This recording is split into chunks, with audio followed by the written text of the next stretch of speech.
We'll start with the basics in a devil's food cake with a fudgy chocolate frosting. Then we'll advance to the next level with the ever-trendy red velvet cake with its cream cheese frosting.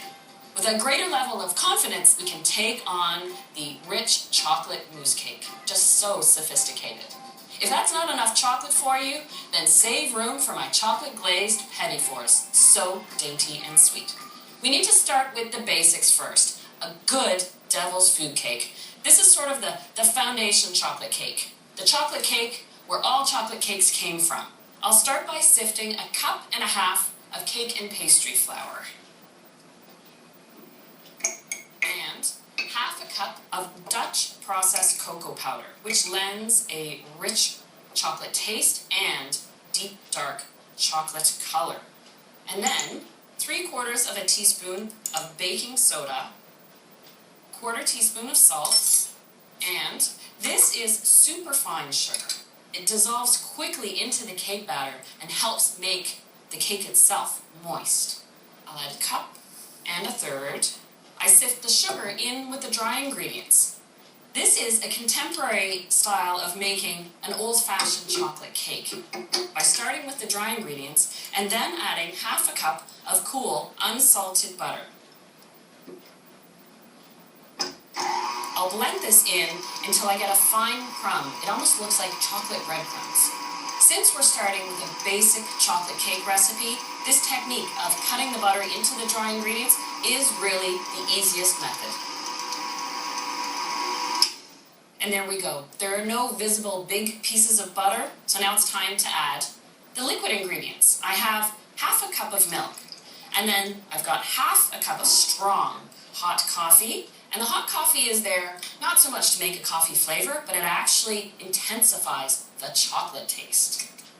I'll add a teaspoon of vanilla to that. Add this all at once, and with the mixer running, whisk 2 eggs together to add at the very end. Mix just until they're blended.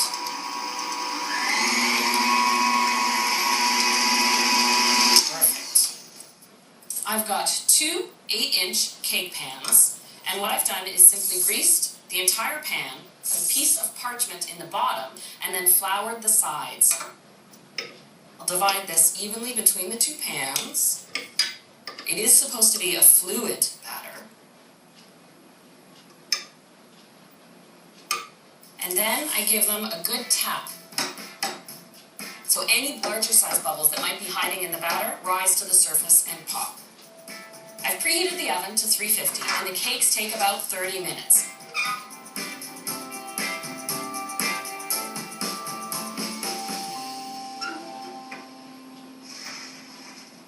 And here are the cakes.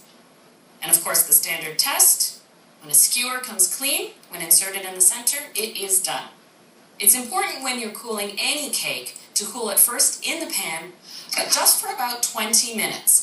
Then, after that, you turn it out of the cake pan and let it cool completely before you put on the icing. While these are cooling, I can start on the fudgy frosting. You know you're going to have a good chocolate frosting when you start with 12 ounces of chocolate. Yes, that's right, 3/4 pounds.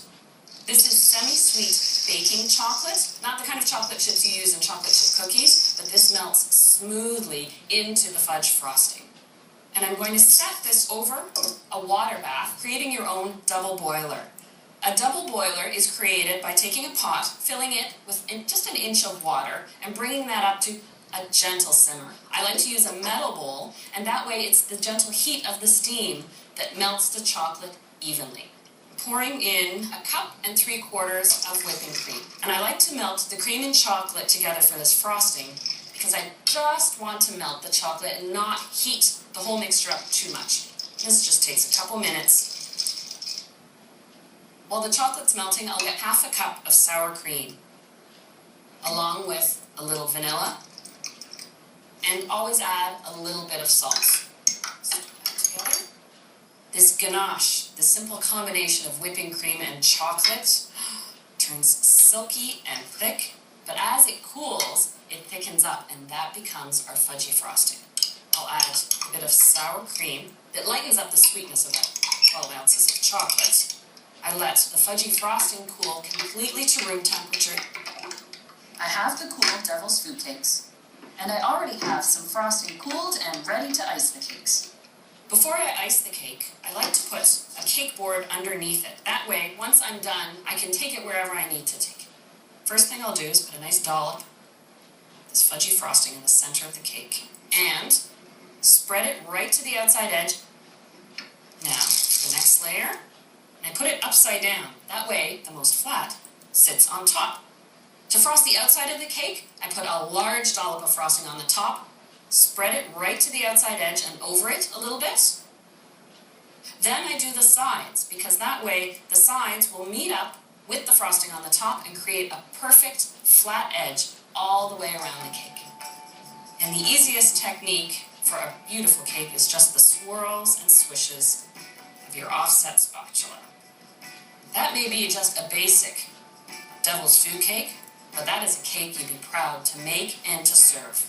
Now that you've got this classic Devil's Food Cake under your belt, you're ready for the ever-trendy red velvet cake with its cream cheese frosting.